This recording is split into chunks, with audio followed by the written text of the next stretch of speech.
And there was Katie Bowen already waiting for Father Christmas to come. I had an awesome childhood. I have two older brothers and an older sister. I'm the youngest. Growing up in New Zealand was filled with a lot of sports. I did basketball, tap dancing, jazz, softball, tennis, anything you can imagine, I was doing it, along with my siblings as well. It was awesome having four of us because it was always 2v2 in whatever we were doing. And yeah, I had a great childhood. New Zealand, a lot of beaches, would go to the beach a lot. I played soccer as much as I could with all my siblings. Like I said, some battles in the garage, 2v2 was just probably one of my first memories of where I fell in love with the game.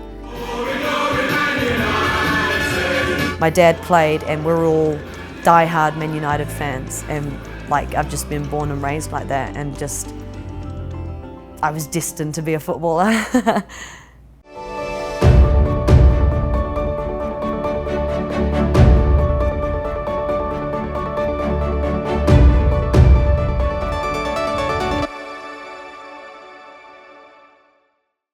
I knew from the age of 12, I would say, that I wanted to go to America to play soccer whilst getting a degree.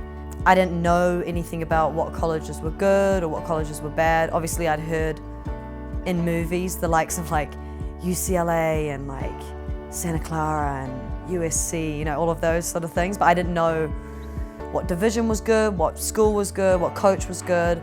And then I guess I played in my first age group World Cup when I was 14, and from there it I got noticed a little bit and kind of started this sort of soccer resume, you could call it.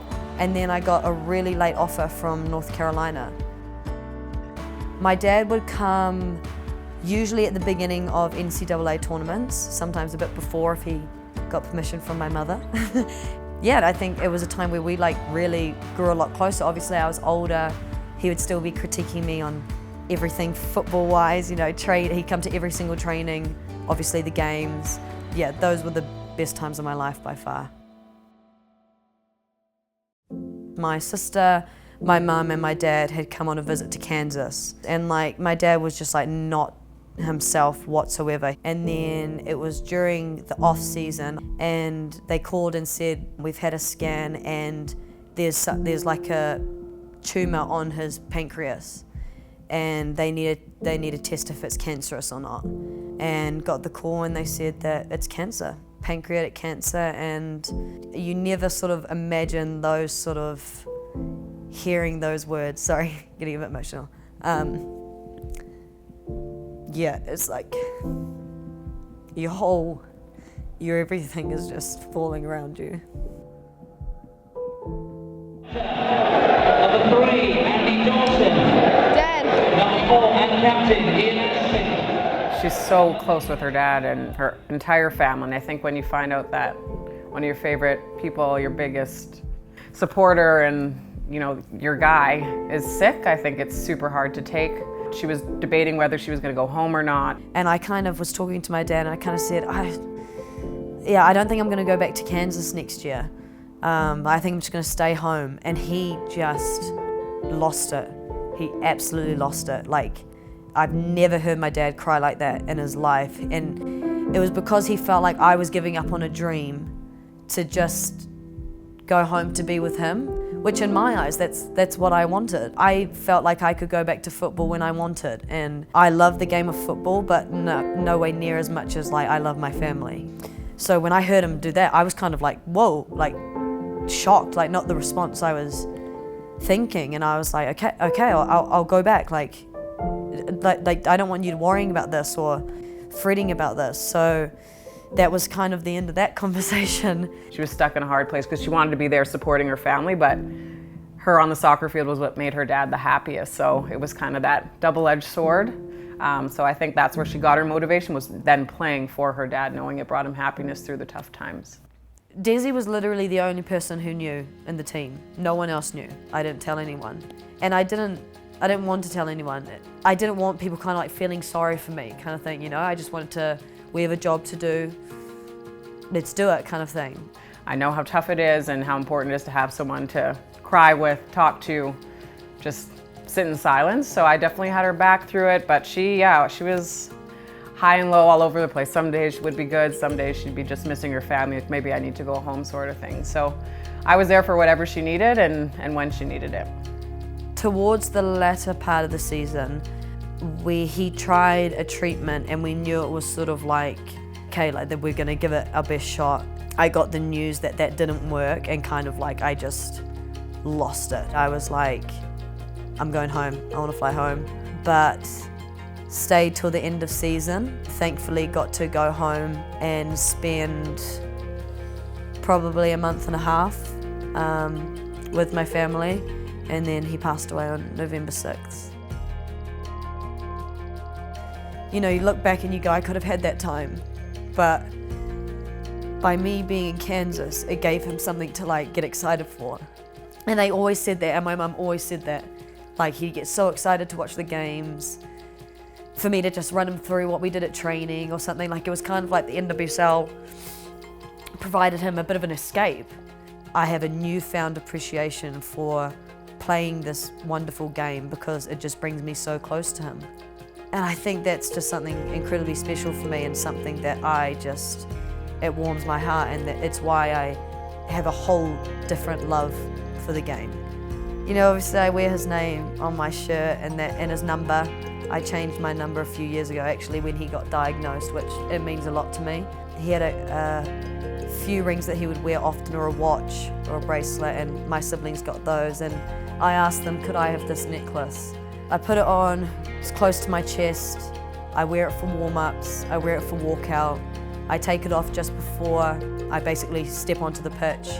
And I just feel like it's like a little bit of like he's there, you know, like he's there, I kiss it, I'm kind of like, okay, let's go, let's freaking win this thing, you know? It gets me amped a bit, and I just feel incredibly close when I wear that.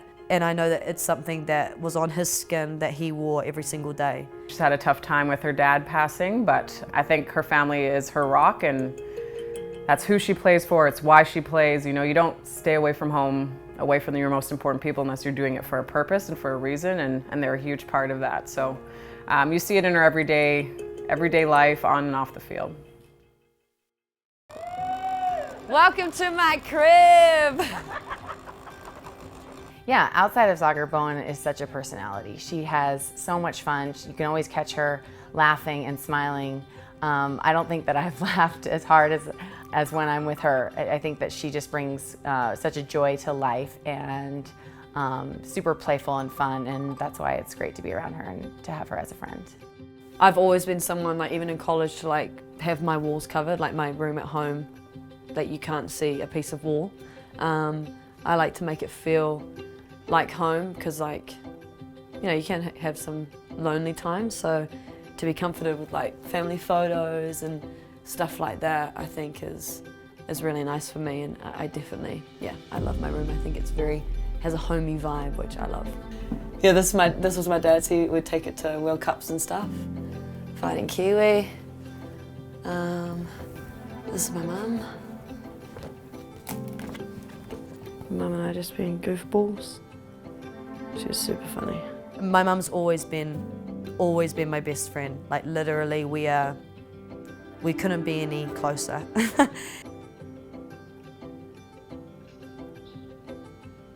Mother! We FaceTime every day, but that's not quite the same as like actually sort of like living in my life kind of thing. The best thing we can do as like her 4 kids is show her our life and just live life together. Frankie! Because we've showed him all about you. Oh, and he's smiling. Oh, hi! This is the first time he's waved. Oh my God! A couple of times he's hung up on me, which I try not to take offense to. But yeah, he's the best. He's so cute. I miss him. But I'll see them soon. You know, 6 to 8 months out of the year, we're away from our homes and away from our families. She is such a family-oriented girl that sometimes I do feel like my family has become her family away from home, and kind of we've had to kind of adopt her as, you know, like my little sister in a way. If I didn't have that, it's almost like, why am I doing this? You know, like why am I leaving my family to come somewhere where like I don't have anyone, but that's not the case. Like I've obviously got Desi who, like I said, has been there for me in my toughest times and is my best friend. And then Amy and I forming like a really awesome friendship where she's just there for me. I thank them a lot because they've made me feel so welcomed and like I really do have a family over here. When I look at Bowen and I see how much heart she has for the game, and I know that behind that it's, you know, stemming from her family. Her family is a football family that, you know, roots for her through thick and thin, and I know that she always wants to play for them and make, you know, her family proud back home. I want them to watch me and just see that I'm having the time of my life, having fun and just, I'm freaking doing the dang thing, you know, like I'm doing what I said I wanted to do when I was 4 years old in one of the best environments possible, and I'm bloody enjoying it. The minute that I stop enjoying playing football is the minute that I'll hang up my boots, because it's not worth it for me.